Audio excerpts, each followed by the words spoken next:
పరిశుద్ధుడైన తండ్రి యేసుక్రీస్తు ఘనమైన నామమున స్తోత్రం చెల్లిస్తున్నాం. ప్రశస్తమైన సింహాకిస్తందుకే స్తోత్రములు. ఇంతవరకు సజీవులుగా కాపానందుకే స్తోత్రములు. మీ కృపా కనికరాన్ని బట్టి స్తోత్రములు. మీ నమ్మకత్వాన్ని బట్టి స్తోత్రములు. మీ దయగల చిత్తం బట్టి మీకు స్తోత్రములు.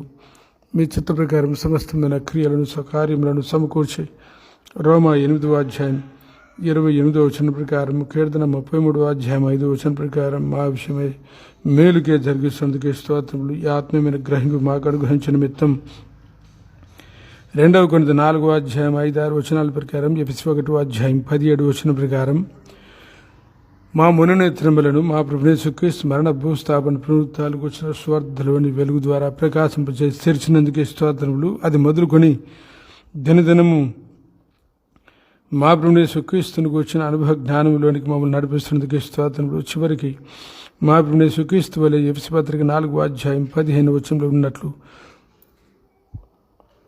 మా ప్రభువైన యేసుక్రీస్తు కలిగిన సమానత్వాన్ని మొదటి యోహాను పత్రిక 3వ అధ్యాయం 2వ వచనం, ఫిలిప్పీ 3వ అధ్యాయం 21వ వచనం ప్రకారం ఉన్నట్లు మమ్మల్ని సిద్ధపరచుతున్నందుకే స్తోత్రములు.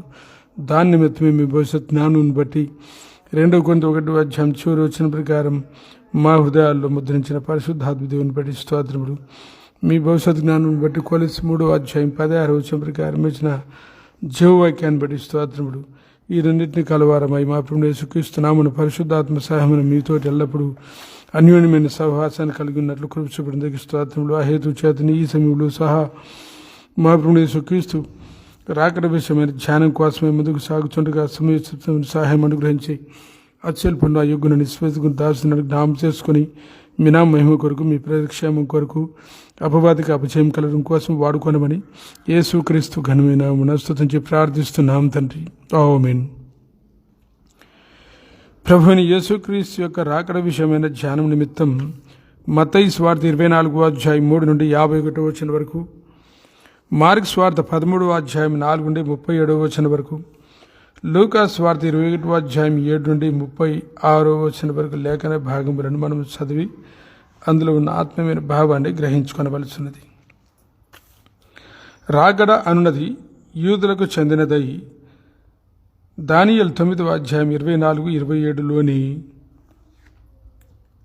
70 వారాలను గూర్చిందై అది క్రీస్తుకు పూర్వం 445 సంవత్సరం మార్చి నెల 14వ తేదీ నుండి క్రీస్తు శకం 30వ సంవత్సరం ఏప్రిల్ 2వ తారీఖు నాటికి 60 వారాలు సమాప్తమై ఇంకా 69 వారాలు సమాప్తమై ఇంకా ఒక వారం యొక్క ప్రవచనం అంటే ప్రకటన 6వ అధ్యాయం నుండి 19వ అధ్యాయాల ద్వారా నెరవేర్చబడవలసిన ఈ ప్రవచనము మిగిలి ఉన్నందున మన ధ్యానమునకు ఇప్పుడు ఈ 70వ వారం అంటే 7 ఏండ్లు దీని యొక్క ఆవశ్యకత ఎంతో ఉన్నట్టు మనం చూస్తున్నాం. ఇప్పుడు 7 ఏళ్ల శ్రమల కాలాన్ని గురించి ప్రకటన 6వ అధ్యాయం నుండి 19వ అధ్యాయాల్లో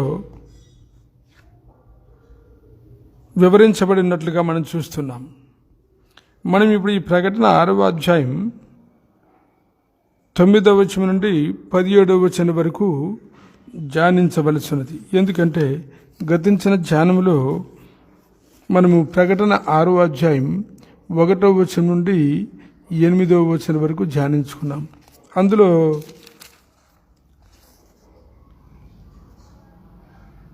నాలుగు బూరలు 4 ముద్రలు విప్పినప్పుడు జరిగినటువంటి సంఘటనలను మనం చూడగలిగాము. ఇప్పుడు ఈ ప్రకటన 6వ అధ్యాయం 9 నుండి 17వ వచనం వరకు మరి 2 ముద్రలు విప్పినప్పుడు సంభవించిన సంగతుల గురించి ధ్యానించవలసింది. అది 5వ ముద్ర, 6వ ముద్ర. ఈ 2 ముద్రల్లో మనము మొదట ప్రకటన 6వ అధ్యాయం 9 నుండి 11వ వచనం వరకు ఉన్నటువంటి ఈ ముద్రను గురించి మనము చూడవలసినది. ఇప్పుడు ఈ ప్రకటన 1వ అధ్యాయం నుండి 6వ అధ్యాయం 1వ వచనం నుండి 17వ వచనం వరకు ఉన్నటువంటి ఈ భాగంలో మొట్టమొదట ప్రకటన 6వ అధ్యాయం 1 నుండి 8వ వచనం వరకు దైవ శిక్ష అను దాన్ని మనం చూస్తున్నాం. ఇక 9వ వచనం నుండి 17వ వచనం వరకు దానికి ప్రతిస్పందన పరలోకము నుండి భూలోకము నుండి ఏ విధంగా వచ్చుచున్నదో దాన్ని చూడాలి. అందులో ప్రకటన 6వ అధ్యాయం 9 నుండి 11వ వచనం వరకు పరలోకములో నుండి వచ్చే స్పందన, ప్రకటన 6వ అధ్యాయం 12వ వచనం నుండి 17వ వచనం వరకు భూలోకము నుండి వచ్చే స్పందన. కనుక ఇప్పుడు ప్రకటన 6వ అధ్యాయం 1 నుండి 17వ వచనం వరకు ఉన్న ఈ 17 వచనాలు 2 భాగాలు. మొదట ప్రకటన 6వ అధ్యాయం 1 నుండి 8వ వచనం వరకు దైవోగ్రతతో కూడిన శిక్ష, 9 నుండి 17 వరకు దానికి ప్రతిస్పందన, 5వ ముద్రలో పరలోకము నుండి ప్రతిస్పందన, 6వ ముద్రలో భూలోకము నుండి ప్రతిస్పందన. ఇప్పుడు మనం ప్రకటన 6వ అధ్యాయం 9 నుండి 11వ వచనం వరకు ప్రతిస్పందన పరలోకంలో ఏ విధంగా ఉన్నది అనేది చూడాలి. పరలోకంలో క్రీస్తు కొరకైనటువంటి హతసాక్షులు మనకు అక్కడ కనబడుతున్నారు. ఈ హతసాక్షుల యొక్క ఆత్మలు బలిపీఠం కింద ఉండటం మనం చూడగలుగుతున్నాం. ప్రకటన 6వ అధ్యాయం 9వ వచనంలో ఆయన 5వ ముద్రను విప్పినప్పుడు దేవుని వాక్యం నిమిత్తమును తామిచ్చిన సాక్ష్యం నిమిత్తమును వధించబడిన వారి ఆత్మలను బలిపీఠం కింద చూచి తినియని. ఈ లోకంలో క్రీస్తు కొరకై సత్యము నిమిత్తం యేసుక్రీస్తునికి వచ్చిన సువార్త నిమిత్తం సాక్ష్యం ఇవ్వడానికి వధించబడిన వారికి ఆత్మలు బలిపీఠం కింద పరలోకంలో ఎలా కనబడుతున్నాయి? దీనికి మనకి పరిశుద్ధమైన గ్రంథంలో ఏవైనా ఆధారాలు ఉన్నాయా అంటే, లేవీకాండం పాత నిబంధనలోని లేవీకాండం 4వ అధ్యాయం 7వ వచనంలోను 18వ వచనంలోను 25వ వచనంలోను 30వ వచనంలోను 4 స్థలాల్లో మనం చూడగలుగుతున్నాం.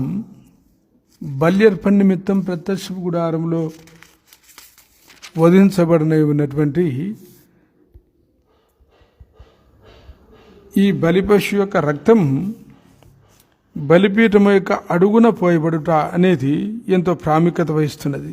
4వ అధ్యాయం 7వ వచనంలో అప్పుడు యాజకుడు ప్రత్యక్ష గుడారంలో యెహోవా సన్నిధిలో ఉన్న సుగంధ ద్రవ్యములు ధూపవేది కొమ్మల మీద ఆ రక్తంలో కొంచెం సమరి ప్రత్యక్ష గుడారం యొక్క ద్వారం వద్దనున్న దహన బలిపీఠం అడుగున ఆ కోడి యొక్క రక్తం శేషమంతయు పోయవలెను.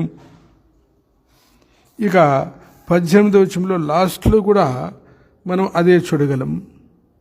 దహన బలిపీఠం అడుగున ఆ రక్త శేషం అంతయు పోయవలెను. 25వ వచనం చివరిలో దాని రక్త శేషము దహన బలిపీఠం అడుగున పోయవలెను. 30వ వచనం దాని రక్త శేషమును ఆ పీఠం అడుగున పోయవలెను. ఈ ప్రకారంగా పాప పరిహారార్థమైనటువంటి బలిపశువును వధించినప్పుడు దాని రక్త శేషమును ఎక్కడ పోయాలి అంటే బలిపీఠం అడుగున పోయాలి. సరే, ఇంకొక విషయాన్ని మనం చూడవలసింది. లేవికాండం 17వ అధ్యాయం 11వ వచనంలో రక్తము దేహమునకు ప్రాణము, మీ నిమిత్తము ప్రాయశ్చిత్తము చెవినట్లు బలిపీఠం మీద పోయేటకై దాన్ని మీకు ఇచ్చితిని. అంటే అర్థం రక్తం అనేది ప్రాణము అని మనం చూడగలుగుతున్నాం. ఇదే విషయాన్ని మనం ఆదికాండం 9వ అధ్యాయం 4వ వచనంలో కూడా మనం చూస్తున్నాం. కనుక రక్తం అంటే ప్రాణం. ఇప్పుడు ప్రకటన గ్రంథం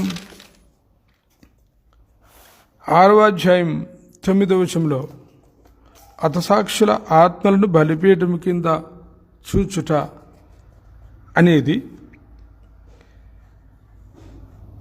వారి జీవితములను ప్రభు మహిమ కొరకు అర్పించుటయు, వారు ఏ విధంగా ప్రభు కొరకై ఈ లోకంలో వధించబడుటయు చూపుతుంది. అందువలనే ఫిలిప్పీ పత్రిక 2వ అధ్యాయం 17వ వచనంలో కూడా పౌలు ఇదే గురితో చెప్తున్నాడు. ఫిలిప్పీ 2వ అధ్యాయం 17వ వచనం, మరియు మీ విశ్వాస యాగములోను దాని సంబంధమైన సేవలోను నేను పనార్పణగా పోయబడినను నేను ఆనందించి మీ అందరితో కూడా సంతోషింతును, ఇటువలనే మీరును ఆనందించి నాతో కూడా సంతోషించుడి. దేవుని సేవకుడైన పౌలు సహా తనకు జీవితాన్ని ప్రభు కొరకే అర్పించి ప్రభు సేవ కోసమై ప్రభు మహిమార్థమై తన ప్రాణాన్ని ఆ బలిపీఠము కింద పోయబడిన రీతిలో అర్పించగొడుతున్నాడు. కనుక ఇప్పుడు దీన్ని బట్టి మనకి ఏమర్థమవుతున్నది? మనం ఈ లోకంలో ఎవరి కోసమే జీవిస్తున్నాం, ఎందుకోసమే జీవిస్తున్నాం అనేది చాలా ప్రాముఖ్యత వహిస్తున్నది. దేవుని వాక్య ప్రకారం యెషయా 43:7 ప్రకారం నా మహిమనితం సృజించబడిన వారిని పిలువండి అన్నట్లు, 1 కొరింథీ 10:31 ప్రకారం మీరు భోజనం చేసినా పానం చేసినా మరేం చేసినా ప్రభు మహిమ కొరకు చేయండి అని చెప్పినట్లుగా ఈ లోకంలో మనం కేవలం ప్రభు మహిమ కొరకే జీవించ ఒక దృక్పథాన్ని కలిగి ఉండవలసిన వారమై ఉన్నాం. ఫిలిప్పీ 1వ అధ్యాయంలో 21వ వచనం నుండి, నా మటుకైతే బ్రతుకుట క్రీస్తే చావైతే లాభము, అయినను శరీరముతో నేను జీవించటయే నాకున్న పనికి ఫలసాధమైనలా నేనేమి కోరుకుందునో నాకు తోచలేదు. ఈ రెండింటి మధ్యన ఇరుకునబడి ఉన్నాను. నేను వెడలిపోయి క్రీస్తు కూడా ఉండవలని నాకు ఆశ ఉన్నది, అది నాకు మరి మేలు.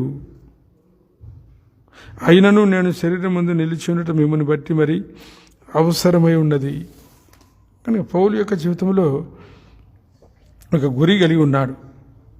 జీవించిన మరణించిన ప్రభుకే మహిమ కలగాలి. ఈ దృక్పథంతో ఈ లోకంలో జీవించి ప్రభు కోసమే మరణించిన వారి యొక్క ఆత్మలు పరలోకంలో, అది కూడా లేఖనాన్ని అనుసరించి బలిపీఠం కింద సజీవమై ఉండుట, పద్మాస ద్వీపంలో పర్వాసే శ్రమల్లో ఉన్నటువంటి యోహానుకును తన సమకాలీన ప్రపంచంలో క్రీస్తుకు 100 సంవత్సరాల వరకు నీరో చక్రవర్తి ద్వారా క్రీస్తునందు విశ్వాసం ఉంచిన సంఘానికి జరిగిన హింసలో ఉన్న వారికి ఎంత ప్రోత్సాహకరంగా ఉన్నదో. ఇక మనం హతసాక్షులు అంటే అర్థం తెలుసుకోవాలి. ఒక సాక్ష్యం నిమిత్తం చంపబడమే హతసాక్షి అనే దానికి అర్థం. మన దేవుని వాక్యంలో ప్రకటన గ్రంథం 2వ అధ్యాయం 13వ వచనంలో ఒక విషయాన్ని చూడాలి. సాతాను సింహాసనం ఉన్న స్థలములో నీవు కాపురం ఉన్నావని నేను ఎరుగుదును, మరియు సాతాను కాపురం ఉన్న ఆ స్థలములో నా యందు విశ్వాసి ఉండి నన్ను గురించి సాక్షి అయిన అంతిపై అనువాడు మీ మధ్యను చంపబడిన దినములలో నీవు నా నామము గట్టిగా చేపట్టి నా యందు విశ్వాసమును విసర్జించలేదని నేను ఎరుగుదును. కాబట్టి అంతిపై అనే ఒక వ్యక్తి యేసుక్రీస్తుని గురించిన సాక్ష్యం నిమిత్తం వధించబడినట్లు మనకు కనబడుతున్నది. ఇక ప్రకటన గ్రంథం 17వ అధ్యాయం 6వ వచనంలో సహా, మరియు ఆ స్త్రీ పరిశుద్ధుల రక్తము చేతను యేసు యొక్క హతసాక్షుల రక్తము చేతను మత్తిల్లి ఉండుట చూచితిని. ఎవరి స్త్రీ? ఏహ్యమైన కార్యములకును వేశ్యలకును తల్లి అయినటువంటి స్త్రీ. ఇదొక మర్మముగా మనకు చెప్పబడుతున్నది. ప్రకటన గ్రంథం ఈ 17వ అధ్యాయంలో 5వ వచనం కింది భాగాల్లో చూస్తే ఈ స్త్రీ వేశ్యలకు అసహ్యమైన వాటికి తల్లి. ఇదొక మర్మముగా చెప్తున్నాడు ప్రకటన 17:7. చివరికి ఇదొక మహాబబులోనుగా చెప్పబడుతున్నది. అందుకోసమే మహాబబులోను కూలిపోయేను అనే విషయాన్ని కూడా మనం తదుపరి అధ్యాయంలో చూడగలం. ఏమిటి ఈ మహాబబులోను? ఏహమైన వాటికి వేశ్యలకు తల్లి అయిన ఈ స్త్రీ అబద్ధమతం, ఈ లోకంలో అబద్ధమతానికి కారకుడైనటువంటి అపవాది యేసుక్రీస్తునందు విశ్వాసం ఉంచిన వారిని, సత్యాన్ని అంగీకరించి చెప్పేవారిని చంపి ఆ రక్తం తాగినట్లుగా ఇక్కడ మనకు ప్రకటన 17:6లో రాయబడి ఉన్నట్టు చూస్తున్నాం. కనుక ఈ పరిశుద్ధులు లేక ఈ అంతిప అనే ఈ వ్యక్తి ప్రభుని గురించి సాక్ష్యం ఇచ్చేవారు. వీరు దేవుని గురించి సత్యము నిమిత్తం, ప్రభుని యేసుక్రీస్తుని గురించి సువార్త నిమిత్తం తమ శత్రువు చేత వధించబడినట్లుగా మనకు కనబడుతున్నది. క్రీస్తు విరోధి సత్యమును ఏమాత్రం అంగీకరించేవాడు కాడు. ఎందుకంటే సాతాన్ అనేవాడు మోసము చేసి అబద్ధమును అంగీకరింప చేయనట్టి ఉద్దేశము గలవాడై ఉండి లోకంలో మనుషులందరినీ మోసం చేస్తున్నాడు. ప్రకటన 19:20 అప్పుడు ఆ మృగమును దాని ఎదుట సూచక్రియలు చేసి దాని ముద్రను వేయించుకొనిన వారిని, ఆ మృగపు ప్రతిమకు నమస్కరించని వారిని మోసపరిచిన ఆ అబద్ధ ప్రవక్త పట్టబడి అని వ్రాయబడింది. అంటే అర్థం ఏమిటి? మోసపరిచి అబద్ధమతానికి అవునని చెప్పి సత్యానికి కాదని చెప్పేటట్లు అంగీకరింపజేస్తున్నాడు అపవాది. అలా అంగీకరించని వారిని హతం చేస్తున్నాడు. ప్రకటన 6:9 వధించబడిన వారిని చేసినట్లుగా. ప్రకటన 20:10 కూడా ఇదే విషయాన్ని చూస్తున్నాం. వారిని మోసపరిచిన అపవాది అని చూస్తున్నాం. ఏమిటి అపవాది చేసి మోసం? సాతాను చేసి మోసం అంటే సత్యాన్ని అంగీకరించకుండా అబద్ధాన్ని అంగీకరింప చేయడమే అపవాది చేసి మోసం.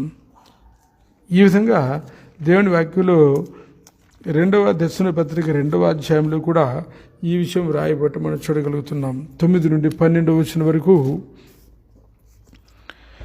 నశించుచున్నవారు తాము రక్షించబడుటకై సత్య విషయమైన ప్రేమను అవలంబింపకపోయారు గనుక ఆ అబద్ధికుని యొక్క క్రీస్తు విరోధి యొక్క రాక అబద్ధ విషయమైన సమస్త బలముతోనూ నానా విధములైన సూచక్రియలతోనూ మహత్కార్యములతోనూ దుర్నీతిని పుట్టించు సమస్త మోసముతోనూ నశించుచున్న వారిలో సాతాను కనపరచు బలమును అనుసరించుండును. ఇందుచేత సత్యమును నమ్మక దుర్నీతి యందు అభిలాష గల వారందరూ శిక్షావిధి పొందుటకై అబద్ధమును నమ్మునట్లు మోసము చేయు శక్తిని దేవుడు వారికి పంపుచున్నాడు. ఇలా మోసం చేసే శక్తిని క్రీస్తు విరోధి దేవుడే ఇచ్చి, ఎవరికైతే అబద్ధమందు అత్యాసక్తి, దుర్నీతి యందు అత్యాసక్తి ఉందో అలాంటి వారు మాత్రమే లోబడినట్లు, అయితే ఎవరికైతే సత్యం యందు ఆసక్తి కలిగి ఉన్నారో అలాంటి వారు చంపబడినట్లు.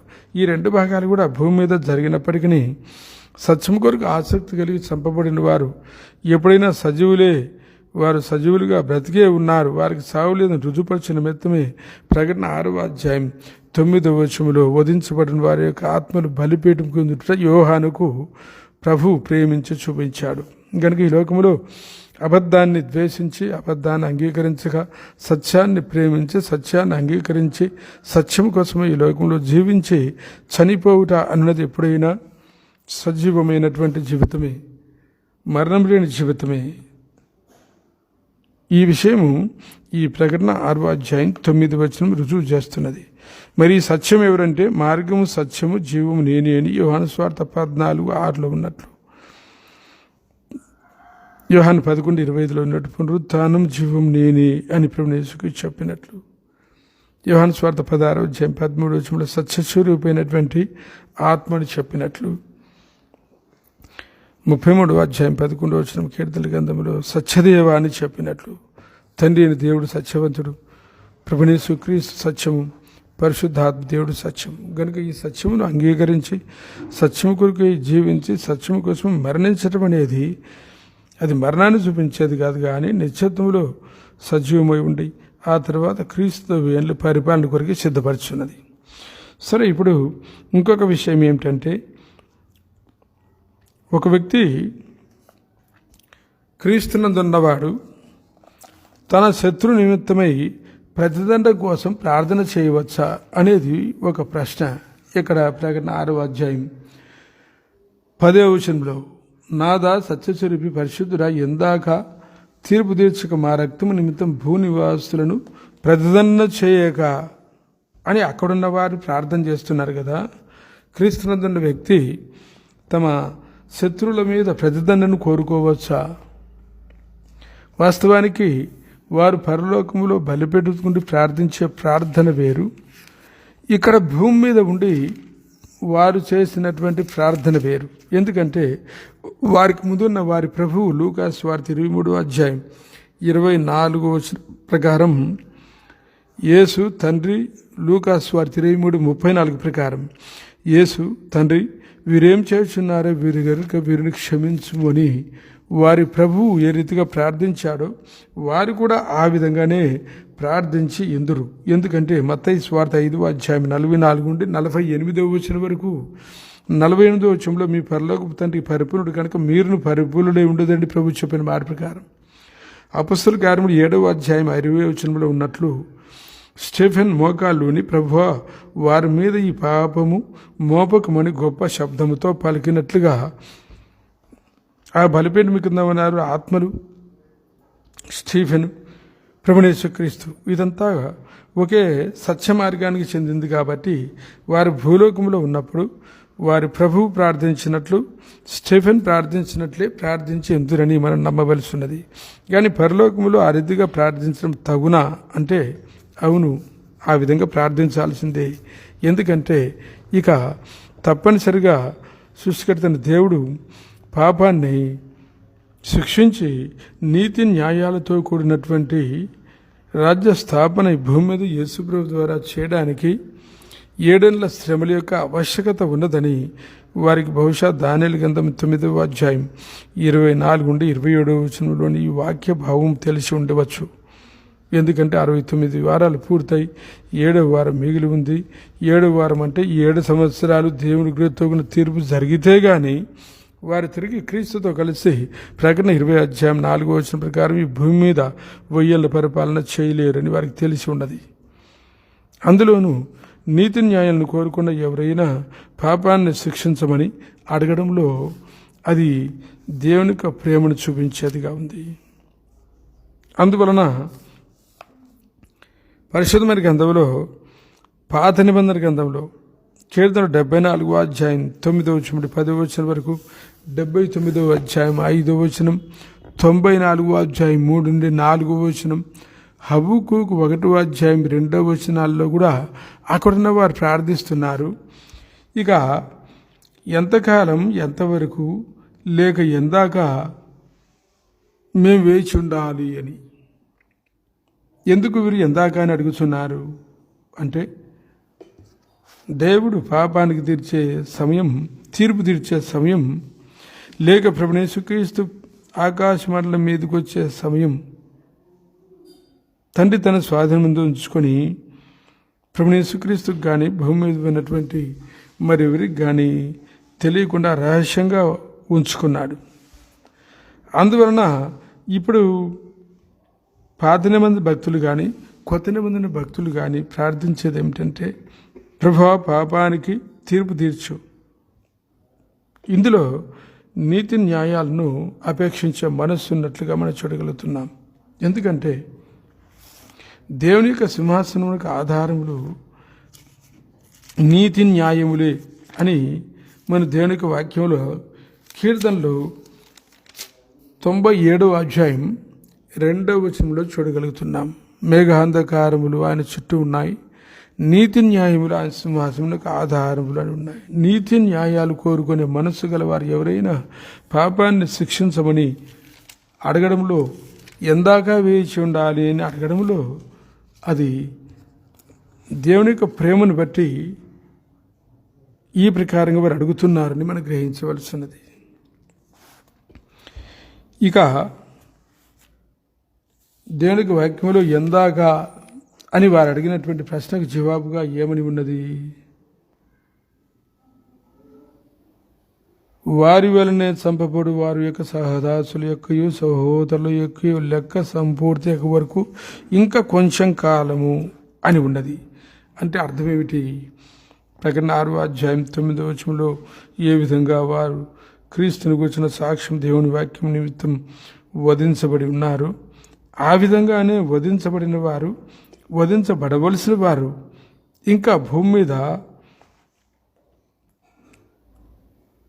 కొంతమంది ఉన్నారు, లేక ఎక్కువ మంది ఉన్నారు అని చెప్పబడుట మనం చూస్తున్నాం. అంటే అర్థం ఏమిటి? కీర్తనలు 116వ అధ్యాయం 15వ వచనంలో కూడా ఏమని వ్రాయబడింది? తన భక్తుల యొక్క మరణము తన దృష్టికి ఎంతో ప్రియమైనది, యెహోవా భక్తుల మరణం ఆయన దృష్టికి విలువగలది అన్నాడు. అంటే అర్థం, ప్రభు కోసమై హతమయ్యేటువంటి వారు, ప్రభునందు నిద్రించే వారి యొక్క మరణం అనేది అది దేవుడు ఏర్పాటు చేసినటువంటి సమయంలోనే జరుగుతున్నది, ఆ క్రమంలోనే జరుగుతున్నది, కానీ అది ఊహించని మరణం కాదని మనం గ్రహించుకోవలసింది. ఎందుకంటే లోకంలో మనుషులు చనిపోతే మేము అలా జరుగుతుందని ఊహించలేదు, ఈ మనిషి చనిపోతాడని మేము ఊహించలేదు అని అంటున్నారు. అయితే ప్రభుని యేసుక్రీస్తు నమ్మిన వారికి మాత్రం క్రీస్తులో ఉండి ఈ లోకంలో మరణించే భక్తులు క్రీస్తు కొరకు అసాక్షులయ్యేవారు. ఎవరైనా ఆ మరణాన్ని ఊహించనిది అని అనుకోకుండా అది దేవుని చేత నిర్ణయించబడినటువంటి స్థితిలో సమయంలో జరుగుతున్నది అని మనము గ్రహించుకోవలసిన వారమే ఉన్నాం. ఇంకా ప్రకటన గ్రంథం 11వ అధ్యాయం 7వ వచనంలో, వారు సాక్ష్యం చెప్పుట ముగించగానే అగాధములో నుండి వచ్చి క్రూర మృగము వారితో యుద్ధము చేసి జయించి వారిని చంపను. 12వ అధ్యాయం 11వ వచనంలో, వారు గొర్రెపిల్ల రక్తమును బట్టి తామిచ్చిన సాక్ష్యమును బట్టి వారిని జయించున్నారు, కానీ మరణం వరకు తమ ప్రాణమును ప్రేమించిన వారు కారు. ఇక 14వ అధ్యాయం 13వ వచనంలో, అంతటి ఇప్పటి నుండి ప్రభునందు మృతులు ధన్యులు అని వ్రాయుము. 20వ అధ్యాయం 4-5 వచనాల్లో మనం చూడగలుగుతున్నాం. అంతటి సింహాసనం చూచితిని, వాటి మీద ఆశ్రయుండి వారికి విమర్శ చేయుటకు అధికారం ఇయ్యబడెను, మరియు క్రూర మృగముకైనను దాని ప్రతిమకైన నమస్కారము చేయక తమ నొసళ్ళ యందు కానీ చేతుల యందు కానీ దాని ముద్ర వేయించుకొనని వారిని యేసు విషయమే తాము ఇచ్చిన సాక్ష్యము నిమిత్తము దేవుని వాక్యము నిమిత్తము శిరచ్ఛేదనము చేయబడిన వారి ఆత్మలను చూచితిని. ఈ వాక్యాల ప్రకారం ప్రకటన 6వ అధ్యాయం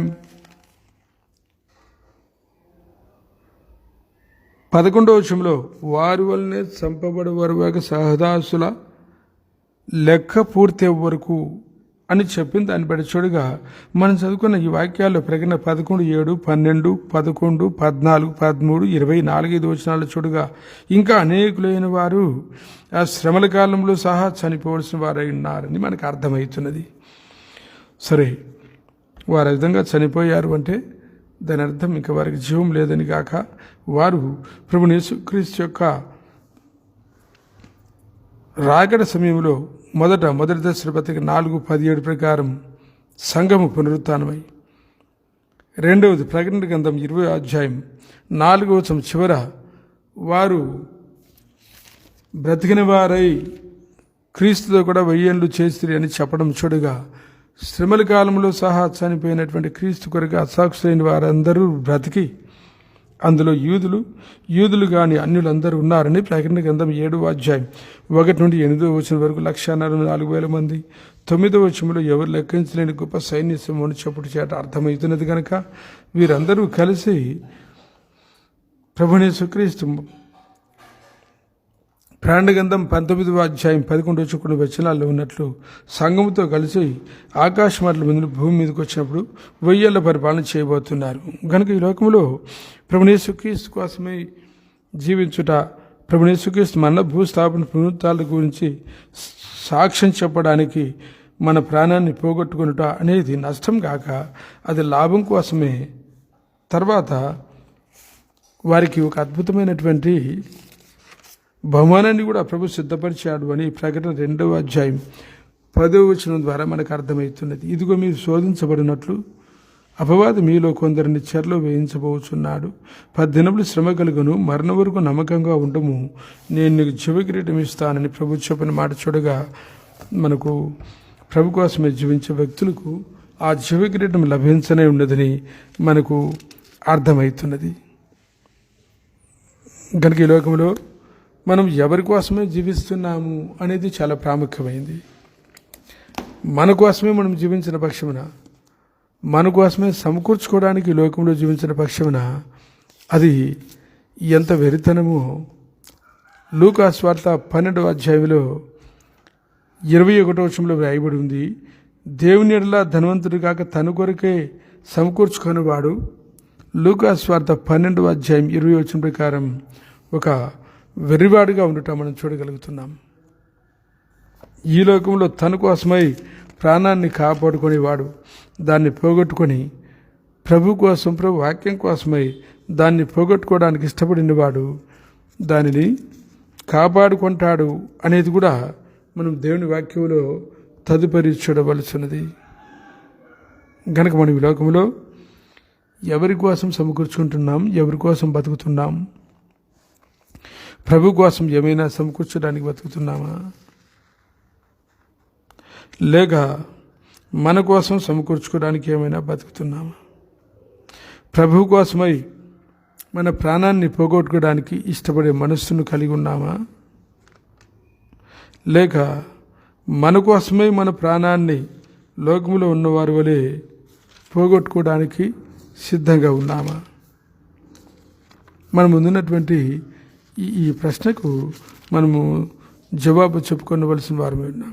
ఎందుచేతనంటే ప్రభు కోసం, స్వార్థ కోసం ఈ లోకంలో మనము ప్రాణాన్ని పోగొట్టుకోవడం అనేది ఏ విధంగా ప్రకటన 6వ అధ్యాయం 9వ వచనంలో ఉన్న వారి యొక్క జీవితాల వలె సజీవంగా ఉన్నాయో, 1000 ఏళ్ళ కొరకు సిద్ధపడుతున్నారు, ఆ విధంగా మన ప్రాణాన్ని మనం కాపాడుకోవడమే. అయితే మన కోసమై ఈ లోకంలో జీవించటము, తర్వాత మన కోసమే ఈ లోకంలో సమకూర్చుకోవడము అనేది ఎంతో నష్టకరమైనదిగా ఉన్నట్టుగా మత్తయి సువార్త 16వ అధ్యాయం 25వ వచనంలో ప్రభువు యేసు చెప్పినట్లున్నది. తన ప్రాణమును రక్షించుకొనుకొని వాడు దాన్ని పోగొట్టుకొనును, నా నిమిత్తము తన ప్రాణమును పోగొట్టుకొని వాడు దానిని దక్కించుకొనును అని ఉన్నది.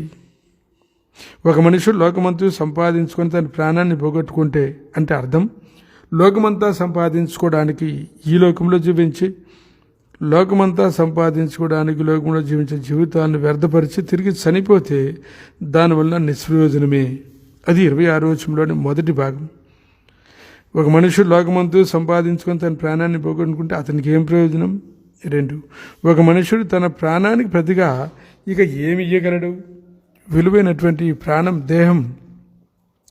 మనం దేవుని వాక్యంలో చదువుకున్నట్టుగా 1 కొరింథీ 6వ అధ్యాయం 19-20 వచనంలో ఉన్నట్లు ఇది దేవుని యొక్క మహిమ కోసం, పరిశుద్ధాత్మ మనలో జీవించడం కోసం, ఈ దేహం ద్వారా దేవుని మహిమపరచడం కోసం మనం జీవించిన పక్షమున మన కొరకై ప్రభువు యేసుక్రీస్తు మనకంటే ముందు వెళ్ళి స్థలం సిద్ధపరిచినట్లు యోహాను సువార్త 14వ అధ్యాయం 1-3 వచనాల్లో మన కొరకై ప్రభువు యేసుక్రీస్తు ఈ లోకంలో 1000 ఏళ్ల రాజ్య స్థాపన చేయబోతున్నాడని సత్యం ప్రకటన 20వ అధ్యాయం 4-5 వచనాల్లో ఉన్నట్లు మనం అందులో తప్పనిసరిగా పాలు పొందుదాం. కనుక మనము మళ్ళీ మేము పరీక్షించుకుందాం. ప్రభు కొరకే జీవించి, ప్రభు కొరకే ప్రాణాన్ని పోగొట్టుకొని దాన్ని కాపాడుకొని మనిషి సిద్ధపడి అనేక సిద్ధపరిచినట్లుగా పనిని జరిగిద్దాం. కనుక ఇప్పుడు ప్రకటన 6వ అధ్యాయం 1-8 వచనం వరకు దైవ శిక్షణ భూమి మీదకి వచ్చినప్పుడు, దేవుని యొక్క శిక్ష, ఉగ్రతతో ఉన్న శిక్ష వచ్చినప్పుడు భూమి మీద పరలోకములో ఎలాంటి ప్రతిస్పందన వస్తున్నది అనేది మొట్టమొదట పరలోకంలో వచ్చిన ప్రతిస్పందన ప్రకటన 6వ అధ్యాయం 9-11 వచనాల్లో చూడగలిగాం. ప్రభుచితమైతే భూలోకం నుండి ఎలాంటి ప్రతిస్పందన రానున్నది అనేది ప్రకటన 6వ అధ్యాయం 12-17 వచనం వరకు సజీవంగా మనం ఉంటే తదుపరి ధ్యానించుకొనవలసినది. ఈ ధ్యానం కోసమై ప్రభు మనల్ని సిద్ధం చేయను గాక. ఇంతవరకు మనం ధ్యానించుకున్న ఈ వాక్య వెలుగులో మనము జీవించటకై ప్రభు మనకు సహాయం చేయను గాక. ప్రార్థన చేస్తాం. పరిశుద్ధమైన మా తండ్రి, మా కొరకై అనుగ్రహించినటువంటి ఈ లేఖన భాగంలోని సత్యమును బట్టి స్తోత్రములు. మేము విన్న సత్యం గ్రహించుకొని ఆ వెలుగులో జీవించి దానికి తగినట్టుగా ఈ లోకంలో ఎఫెసీ 4వ అధ్యాయం 7వ వచనం ప్రకారం వరము యొక్క పరిమాణం చొప్పున ఇచ్చిన కృపను బట్టి మేము 30 తంతులు 60 తంతులు 100 తంతులుగా ఫలించుటకు సహాయం చేయమని మమ్మల్ని ఈ లోకంలో ఫలించిన నిమిత్తమే పిలిచి ఏర్పరచుకున్నావని పంపావని యోహాను సువార్త 16వ అధ్యాయం 16వ వచనంలో కనుక మీ చిత్తం మా ద్వారా సంపూర్ణంగా నెరవేర్చబడి మీ చిత్తం నెరవేర్చి మా ప్రభువు యేసుక్రీస్తు భూమి మీద ఏ విధంగా యోహాను సువార్త 17వ అధ్యాయం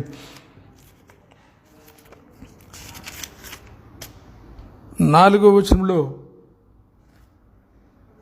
మీ ద్వారా మహిమపరచబడినాడు, ఆ విధంగా మేము ఈ లోకంలో మీ నామాన్ని మహిమపరిచి ఒక దినమును మీ ద్వారా మహిమపరచబడినట్లుగా సిద్ధపెట్టుకు సహాయం చేయమని మా ప్రార్థనని విన్నందుకే స్తోత్రం చెల్లించి విశ్వాసంతో యేసు ప్రభు ఘనమైన నామమున స్తుతించి ప్రార్థిస్తున్నాం తండ్రి. ఆమేన్.